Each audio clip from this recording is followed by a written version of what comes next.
Kanisha Grayson. I'm the founder and CEO of The Art of Applying. The Art of Applying is an admissions consulting firm that helps people from all over the world get into the world's best grad schools and get money to pay for it. Today we have one of our amazing clients here to share her story, her amazing results, her advice and encouragement with all of you. We'll be calling her Emilie, just to protect her privacy. And I'm just so happy to celebrate her today and share her story with all of you. Hello, Emilie. Hi, thank you so much for having me. Wonderful, wonderful. Well, let's go ahead and start with a celebration, just like we start with on all our client calls when we're with our clients in the program. So what are we celebrating today, Emilie? Yeah, so I'm celebrating the fact that I have a stable job right now amidst all of the pandemic in the world with the coronavirus, that I'm still able to work, I'm working remote, and that my job and my team is being so supportive, and just compared to a lot of folks right now who are being laid off or don't have that economic stability, just feeling really grateful and celebrating the fact that I have that, ability and that privilege to still be, working right now. That's right. And that's a huge celebration. And thank you for sharing that. And Emilie, I wasn't clear enough. Let's celebrate your admissions results as well. Amazing. Yes, that is even bigger celebration. I literally cried. Most of all of the acceptance I think I cried for, but there was one that I'll share about that I cried a lot more about when I got it. Happy tears.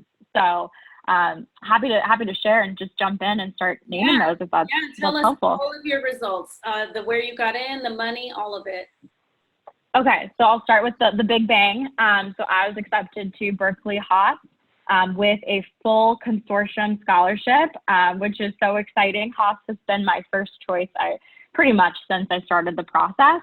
So I got that call, and it was a very exciting phone call from the admissions officer who I knew of him already, and tears and just excitement and mutual excitement from him and myself. And then I was also accepted to USC Marshall. I have not heard about money yet from them. I don't know when that comes out. I was also accepted to Columbia Business School. For that one, I would have to apply for financial aid, but at this point, I think I'm choosing Berkeley Haas, so I'm not going to apply for the financial aid, I don't think. I was applied to UVA. I was accepted to UVA Darden as well. Again, with that one, I would have to apply for financial aid, and I don't believe I'm going there. So I'll save an application for financial aid to give the money to someone else. And I think those were the 4 that I was accepted to, and I'm waiting to hear back from UT Austin and UCLA. So that's where I'm at right now. Okay, that's amazing. And Emilie, how do you feel right now? It's so interesting. So last week I was just in shock. Like, I was awestruck and just like, oh my God, this has been a journey for me. I started thinking about an MBA 4 years ago, and every step that I've put into motion on my career plan since 4 years ago, since 2016, has been in service of getting a graduate degree, and specifically an MBA. And I did think about other degrees as well, which we'll definitely talk about. But like, just, I started crying on my first interview was with UCLA, and I cried on the way there because I was just like, wow, this moment that I've been waiting for so long is finally here. And I started the process of applying to business school truthfully 2 years ago, in terms of the actual, okay, let's start the GRE, let's get engaged with Art of Applying, all that good stuff. And so now it was a marathon, let me tell you. I switched jobs, et cetera. And so, yeah, last year was hard for me. It was hard. I applied to 9 schools. It was rough. Not easy. It's not easy for most people. It's a whole, it's a second job, really. And so to have those results in the bag, and results that I'm really excited about, and just financially for myself and my family, not having to pay tuition and fees, as well as having that giant consortium network of business leaders of color. Myself, I am Black and Jewish, so it's huge. I'm so excited to continue meeting the scholars I've been meeting along this journey. I'm so happy for you, Elle, and so proud of you. Those are some fantastic results. So let's go back. Well, actually, first, I want to get some of your stats. So you just shared with us that your Black and Jewish. That's very helpful. Other things I know people watching the video would want to know, whatever of these things you want to share would be like age, where you went to college, GPA, GRE scores, work experience, kind of your profile, so they can kind of compare themselves and see like, oh, it worked for Emilie, maybe it'll work for me. Yeah, great questions. So I'm 25 years old. When I enroll in my MBA program, I will have 3 years of work experience, more or less. And I went to Columbia for undergrad. I had a 3.6 GPA overall. I think my major was human rights, and I focused in public health. And my GPA there was a 3.7, so slightly higher. And then my GRE, so I actually submitted 2 of my scores, my lowest score and my highest score. So my high score was, I believe it was 157 for the quant and 160 for the qual for the GRE, and the writing was a 5.5. And then my lowest score, my first time I took it, it was lower, and it was 151 quant and 157 qual. And I was recommended to send both so that the school could see that jump and that I tried harder and got that score. And so I was recommended by several schools to send 2 or 3 or however many you took if there was a big leap. And so my work experience, so I'll start with full-time work experience, but I'll give you some color as well to what I did during undergrad that has shaped this journey as well. So I worked in management consulting at specifically a pharma and biotech large data company that has a consulting arm in New York. And I worked there for a year and a bit, a year and a half almost. I was unhappy. And so I moved to Southern California and was unemployed for a few months actually. And I was working part-time for a health tech startup, but it wasn't full-time. And this is when I started looking into business school. So I was like, all right, I guess I got to go back into consulting. And so I also currently work at a market access consulting firm, smaller firm. So I've been able to take on a larger role here, which has been really helpful for business school, talking about the teams I've been leading. And I think those are the major stats. Did I forget anything? No, that sounds fantastic. Very, very helpful. Very helpful. And it sounds like you said you applied with us to 9 schools. Yes, I applied to 9 schools. 1 was in first round and the rest were in second round. Okay, great. All right, so Emilie, let's go all the way back in the past to the beginning of your application process. How did you find us? And when you did find us, what resonated with you that made you reach out? Yeah, great question. So I actually first found Art of Applying when I was tagged in a post on Facebook about sharing my experience in management consulting. And so Kanisha, we had I don't know if you remember this, but we had a short conversation about if folks are looking for tips and tricks on how to get into management consulting, what that is. Yeah, that was me. So like what that process looks like. And I was still in undergrad when we had this. I was a senior. I was sitting in my senior year dorm room. So I interviewed you, and then I gave that interview to my clients. I think so. Yeah, I think you gave it to folks who were looking to pivot into consulting from a. Yeah. Who tagged you? Or like, I have no idea. How were we connected? It was in some sort of like smart Ivy League people Facebook group for business leaders or something like that. Smart Ivy League people, business leaders, achievers. Okay. Wow. I think of color. I think people of color as well. I think it was something specific to people of color who were Ivy League. I totally remember that conversation. Wow. But I didn't know that was you. That was me. Hello, I'm here. Wow. So we had that conversation, and then honestly, you were always in the back of my mind because I knew I wanted to go to business school. And actually, I'll share this as well. Originally, I thought about doing a dual degree in social work and business because I was noticing that I didn't have any licenses to do anything. I came out of undergrad and I was like, all right, I'm not licensed to do anything. And I was thinking of leaving consulting and I couldn't figure out how. And so I was like, okay, business school or social work or something, graduate degree, but I didn't even know how to start that process. So what really drew me was like the structure of the Art of Applying, because I do well with structure. and for undergrad, you know, I was privileged to go to a private school where I had, you know, an admissions counselor in my private school. There was a deadlines and there was structure and there was how to do it. But with grad school, you're kind of on your own. I mean, your undergrad isn't going to, like, most undergrads aren't going to walk you through the process. Your employer is sure not going to walk you through the process. I mean, most employers are not going to do that. And so I was looking for a program that felt inclusive and could really help me. There's so many questions in the beginning when you're thinking about applying to business school, especially, and other grad schools, I imagine, as well. How do I do this? What do I need to do? How do I get my test scores up? When do I need to do what? Like, what do I need to do and when and how? And all the different intricacies of, hey, maybe my GRE is not high enough. What do I even write for my essays? How do I even approach that process? It was just a whole can of worms. I was quitting my job and I was like, what now? I was really unhappy, not in a great time in my life. And I was like, I need structure, I need help. And so I reached back out and was like, maybe this will make sense for me. I talked to my mom, was like, hey, there's this program I want to do forever.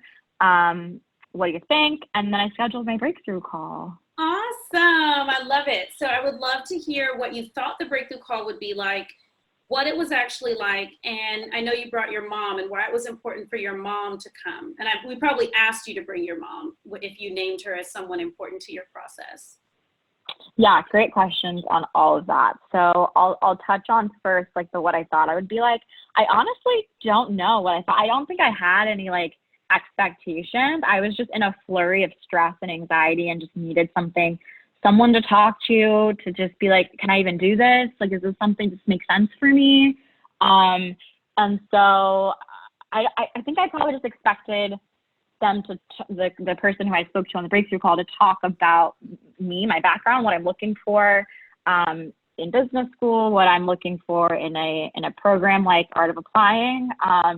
And I also expected maybe to be denied from the program. I mean, to be like, you're not a good, wasn't sure if they'd even be like, yes, you can join us. So I wasn't really sure what to expect. And this was really my first, I hadn't really known much about programs like Art of Applying outside of art. I didn't know any others. And I had asked other folks who had applied to grad school who either had worked with a program like yours or hadn't.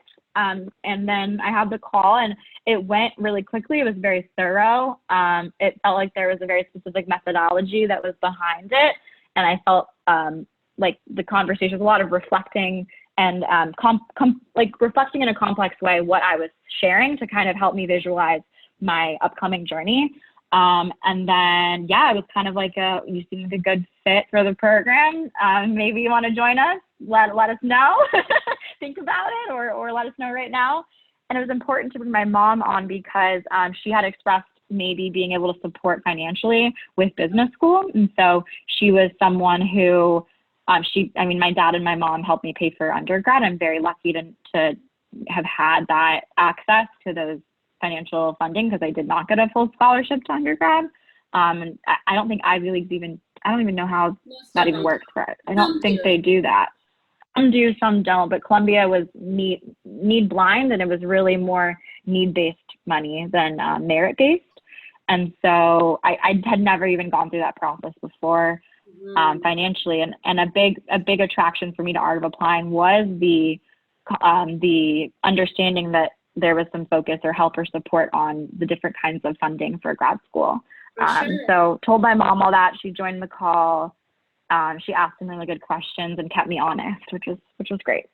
Good. Oh, wonderful. Okay. So as you know, the investment for the program is not an insignificant amount of money. I would love to just kind of hear the way you thought about paying the tuition for our program. Did it feel scary? What were your thoughts and why did you make such a big investment? Yeah, that makes a lot of sense to think about. So I transparently didn't even know how much other programs costed. And so I started like Googling around once I understood how much this program costs and comparing. And it seemed like there was more offered in the program than was offered in other, like maybe more like one-off programs where you're paying someone to do just your essays and maybe not the other stuff. And so I didn't really know what I needed. And so I felt like paying just one amount for all the potential things, like at the time, like just a flat, lump sum made more sense to me than kind of like trying to figure out what I needed and not knowing. And I think it felt okay, like this is a lot of money, but the understanding was that the focus would be to try to get scholarship money so that the investment would turn into more money. And for me, it did. So for me, it turned into a smaller investment, and I was lucky to have some money saved up and have some family that had money saved up as well. Not everyone has that access. So I was really lucky to have that, and really made sure that I was trying to invest in a way that would yield a scholarship. And I got a full ride scholarship. So for me, like, it paid off. And I'm really glad and lucky that I had that access and opportunity to do so. Beautiful. What did your mom say, since it sounds like mom was going to be helping pay for grad school, when it turns out that you got a full scholarship to your top choice school? Oh my God. Let me just look at my text messages and read it to you. I have a group thread with my mom and my dad. And they're not together, so they don't talk outside of this group chat. So it's very funny. What did she say? She said a lot of things. She said, WTF, did you get in? I'm like, yes, of course I got in if I got the scholarship. And she was like, WTF.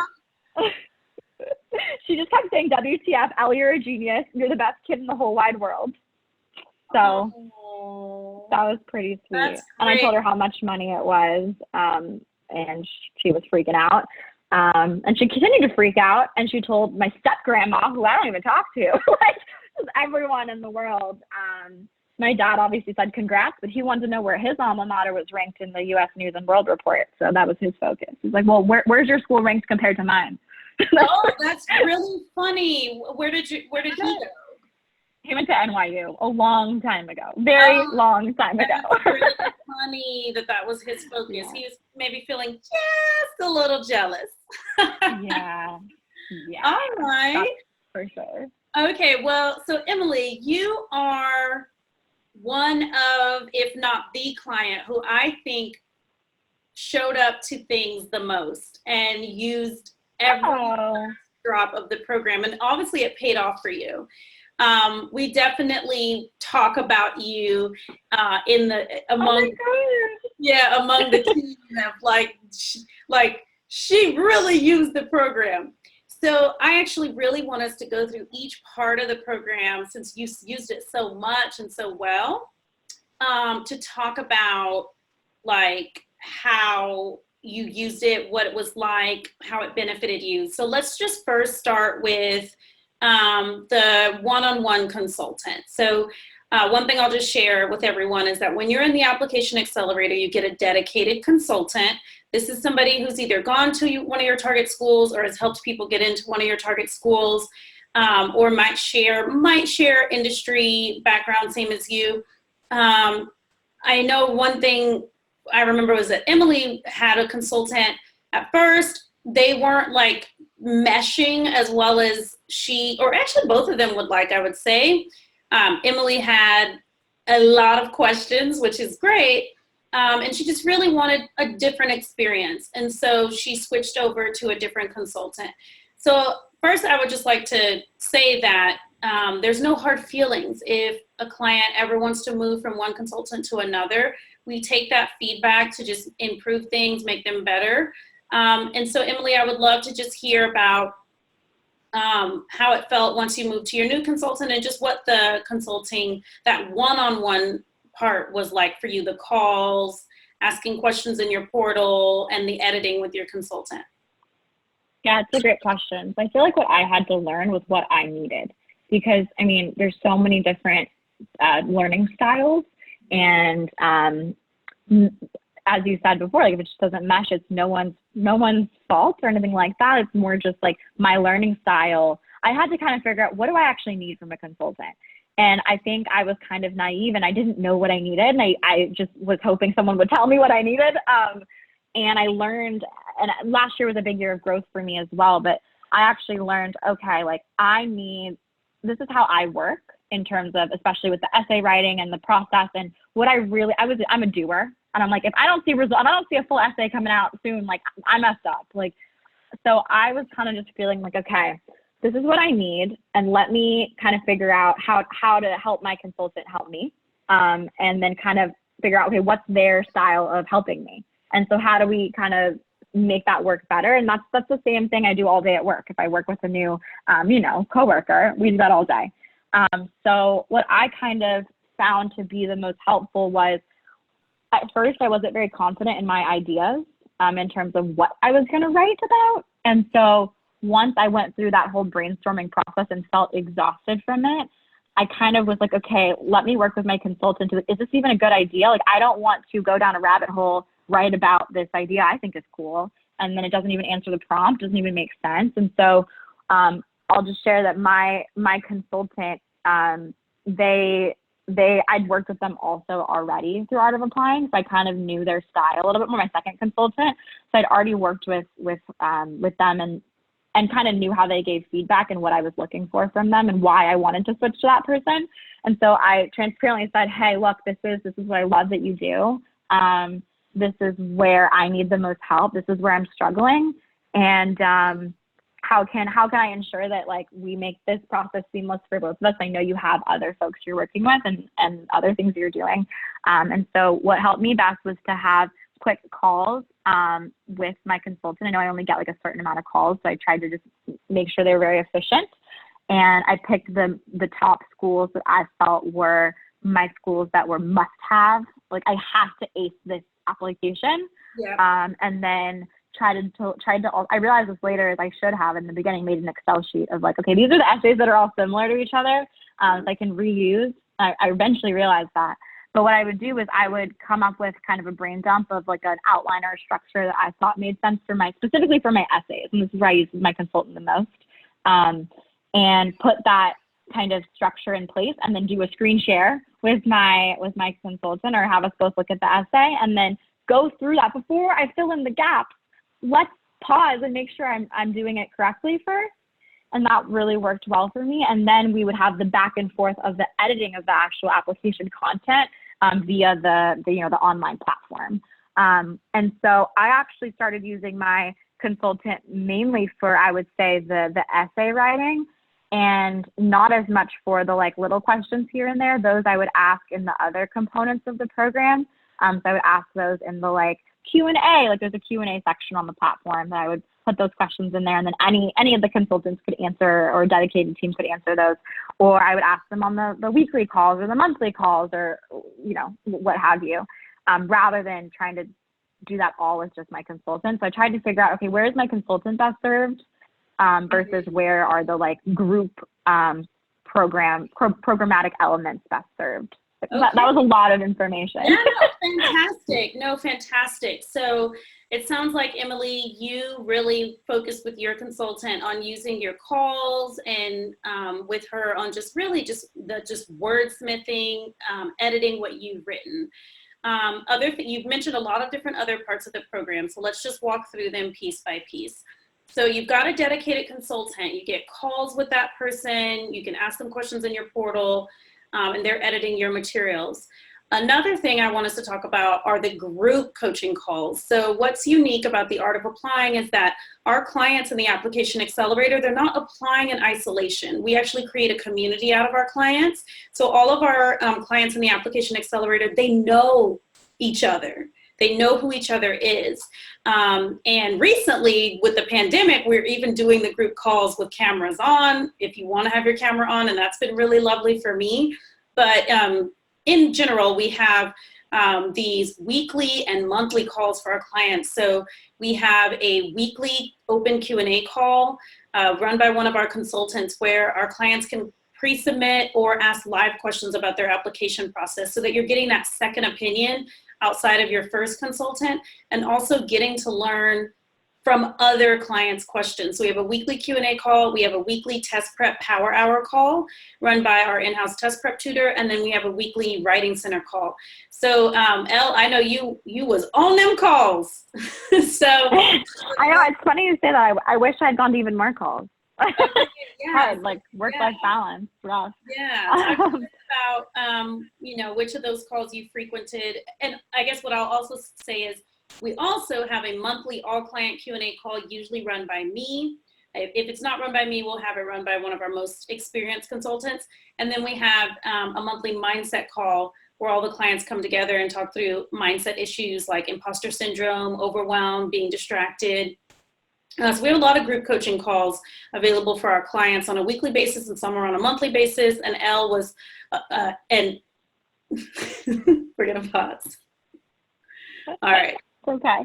I'm gonna start that over because I said your name. Got you. Where do I start over? Let me see, how far are we in? It's 4:30, and we still about 28 minutes in. We're gonna have to edit. I'm like not like I didn't mention like green light or anything like that, because I just don't know what's allowed to be like shared outwardly. Oh, of course, no worries. That's fine too.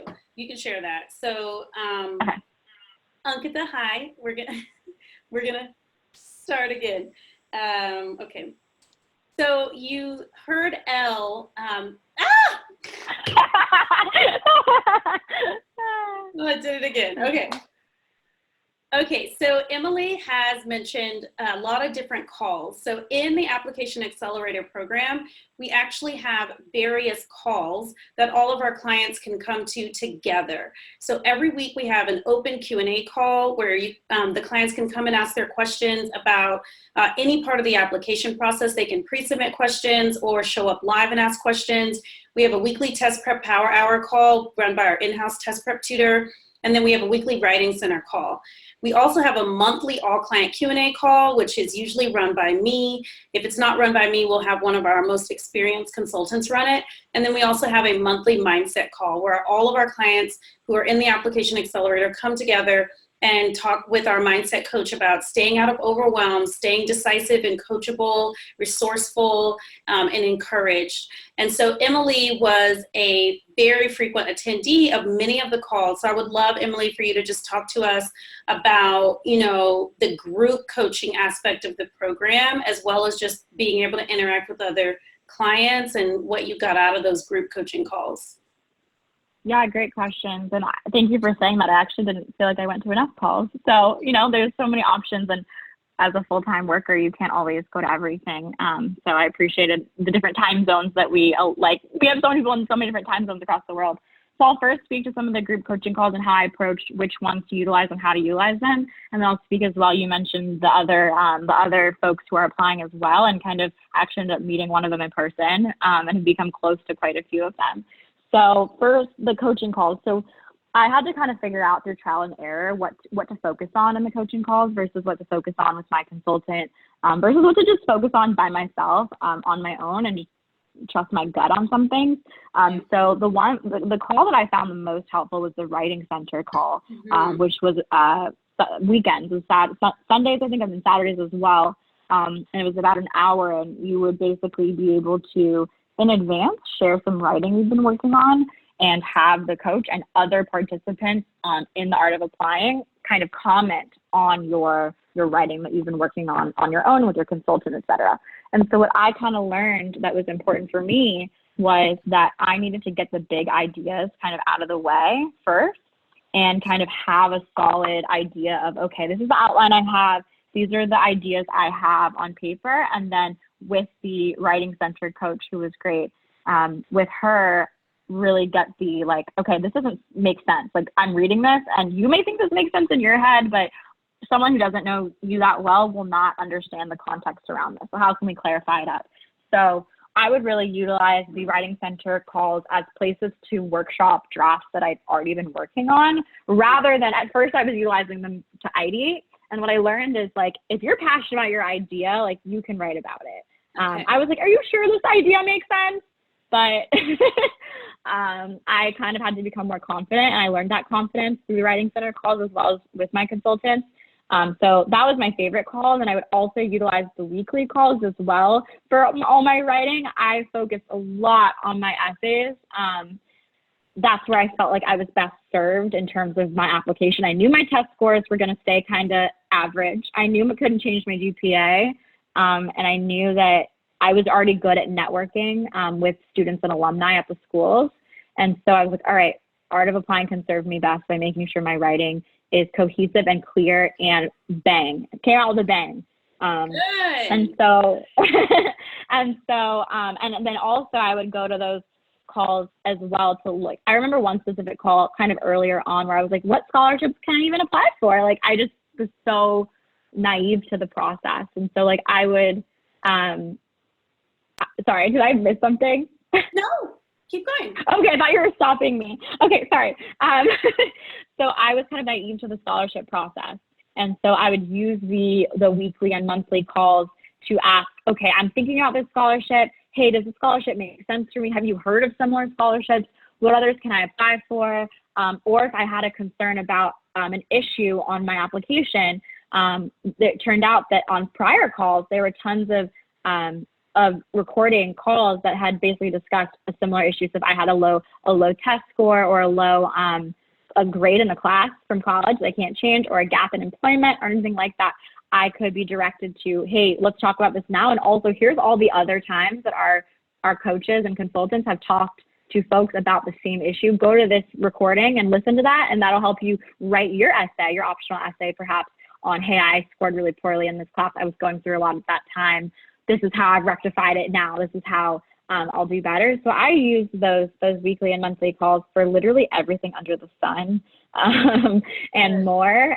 So I use everything from like getting to know other folks who maybe had similar backgrounds as me or different backgrounds as me. And I'll share as well, I actually met one of the folks in the program, and I've been talking to her a long time. And if we have good news or bad news or stress or whatever, we share it with each other. We have a group chat going between myself and a few other folks. And even some other people I met through this program, have helped me and have actually just looked at my stuff and brainstormed with me. And just, we've made really a great community of people from all different backgrounds who maybe had a partner or spouse or a friend who already did this. And we could utilize, it's an even greater network, not just the folks in this program, but all of their network as well. Yes. So I really appreciated getting to know those people and the dialogue that was facilitated by the consultants and by yourself between us. Oh, that is so beautiful. That is awesome. So, Emilie, I would love to hear about, because I know you're really interested in mental health and wellness and thought work, just kind of the mindset support that we provide in the program. Maybe explain to people, what that experience was like. So in the program, everyone, we have in-house mindset coaches, and you can have one-on-one calls with them. And then we also have a group call all together. Emilie, I'm not sure how much you use that. I know you're sort of into that kind of stuff, but I don't know how much you used it and what it was like for you. Yeah, great question. So I actually just used one of my mindset calls last week. So I can speak to a few different instances and different ways that I utilize them. So when I first started in the program, I actually paused my Art of Applying program and ended up postponing it a year. So I had just moved across the country, had quit my job, was running my business, was looking for new jobs, working a part-time job, started a new relationship, got engaged. It was just a crazy time for me. So I utilized that initial mindset call to kind of slow it down and break apart all of my different items going on in my life into smaller bite-sized chunks. And just the way the coach, I had kept the same mindset coach throughout. I just kept reaching out to the same one, even though there's multiple, but that one just, she knew my story. And so I utilized that first one, and that was really helpful. And then I actually ended up pausing from the program. So then I came back a year later, almost, maybe 7 months later. It was a year later, yeah, because we do a year. It was some amount of months or years later. And so I went to one of the mindset. I remember I was driving from work and took a mindset group call, driving from work to my favorite cafe to go bang out some essays. And I was in not a great place. Just I had gone through some stuff in my personal life. Work was awful. Things were not great for me. And so I hopped in one of those group calls, and basically we walked through all the what ifs in my brain. But what if I don't get in? What if it doesn't work out? What if all the anxiety? And I actually have pretty bad anxiety that I've learned to manage, especially over the last year. And I ended up getting to a place of, she's like, well, what if you don't get into business? Well, then what? And I was like, well, I'll get a really cool job and like, it'll be great. Yeah. And so she kind of got me from a point of like flurry. And I'm sure you can tell in my voice that I'm a very high energy, high flurry person. Yeah. She got me from a place of this high flurry that I'm always in to like oh wait, if all these things I'm freaked out about happen, it's not so bad. And obviously we don't want to not get into business school. We don't like, those are like the worst case scenarios, but she kind of just, if you kind of get rid of that overwhelm underneath, you actually have the opportunity to do really well. And so it's not so much about the what if actually happening. It's about the pausing the what if so you can succeed, so the what if never happens. And so she helped me with that. And then there was other applicants on the same call with me who were like, oh my God, I experienced the same thing. And then I even had one of them reach out to me, and we started doing one-on-one calls with each other for a while there to help each other when we didn't have the mindset calls to do the same work, but just with each other. We had some of the same issues going on in our lives. And she was another woman of color who lived in New York. So we had a lot in common. And we kind of just kept talking and doing our own mindset. And then my most recent mindset call was this last week, because it was a one-on-one call, not a group call. And because I got into all these schools in like a 2-week period, and I was kind of freaking out. I was anxious and happy and overwhelmed, and work just became remote because of the coronavirus pandemic. And I was just losing it kind of. I was like in shock really, and everything was just, my brain couldn't function. And this was a time I was supposed to be celebrating and not kind of freaking out. And so actually I talked to her on Sunday, so just 3 days ago. And I just felt my whole system calm down and just be able to recenter and reset. And her voice is so soothing. And she kind of just went with me through all the different coping mechanisms that I have been using negatively, and how I can switch those to more positive coping mechanisms to shift my mindset from the, oh my God, there's so much going on, I can't function, to wow, my life's really wonderful and I can. So shifting that perspective and thought process to like help me slow down. I'm like feeling myself slow down just thinking about the conversation I had with her. Oh, that is beautiful. And I love that you gave that example, because it's a really good example of how we support our clients, not just, oh, throw some essays together. Like, we support our clients through, blank sheet of paper to stellar essays, submission, wait list, financial aid negotiations.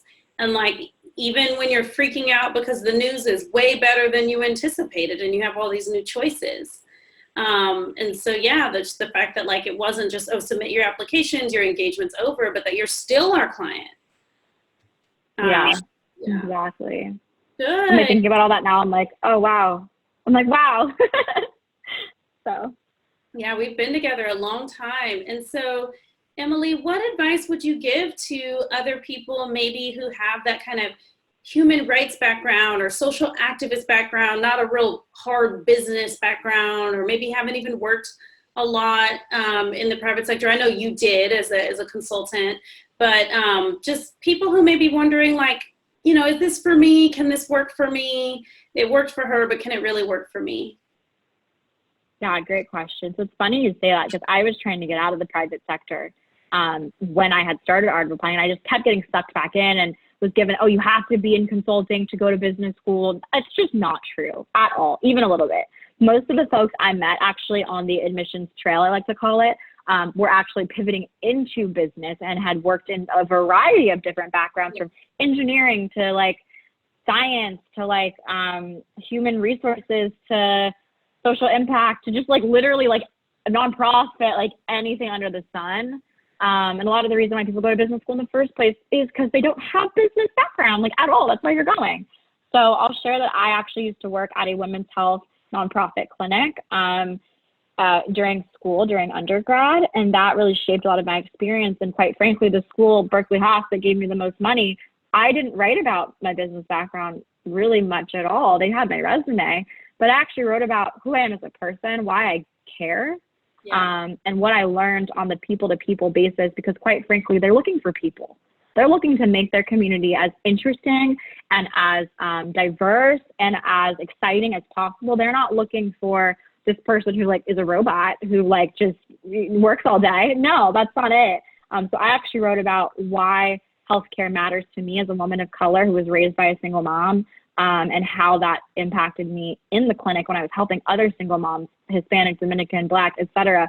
And they loved that. And when I got my acceptance call, they said, we can really tell how authentic and genuine you are. And that was something that maybe you don't have that kind of story like I do, but there's something that you care about. And I'm speaking to the you who's listening to this call, like there's something you care about out there, and that's what they want to know about. And I actually paired that with, I tried to talk to as many students and alumni as I could in the process. And I know that Art of Applying obviously has a huge network. There's also, you can always, whether it's through Art of Applying or your own networking, there's so many folks out there who've gone through the process and were in your shoes 2 years ago, myself included, right? Who are more than willing to talk to you and more than willing to set up a 30-minute quick phone call and just, or even email some questions over. And so I was able to make a great impression because I had done my research and had the ability to do that. And I talked to alumni and students, and they wrote me letters of support to the school to validate, hey, this person actually is who she says she is. Right. And so I was able to do that because I had such a great story that I had crafted by working with this program and by really tapping into who I am. And so that really paid off for me in combination with the wonderful essays I wrote. They also want to know who you are as a person. So don't think, oh, is it weird if I reach out? No, it's not weird. And like, if you do end up in this program and you have questions about how do I reach out to an alumni or someone, like this program will be able to help you figure out how to do that. So you don't have to think like, oh my God, I don't have a business background. Oh my God, I don't know how to network. You can learn. It's not too late. That's right. I love it. Emilie, this has been awesome. I am just so proud of you. I'm really grateful for your time, your awesome energy, you sharing your story, and I can't wait for you to join the Art of Applying as a consultant one day soon. Exactly. Great. Wonderful. Thank you, Emilie. Thank you so much. Thanks for watching our video. For more videos just like this, make sure you click subscribe. And if you want to work with us on your graduate school applications, visit us at theartofapplying.com or click on the link below in the description.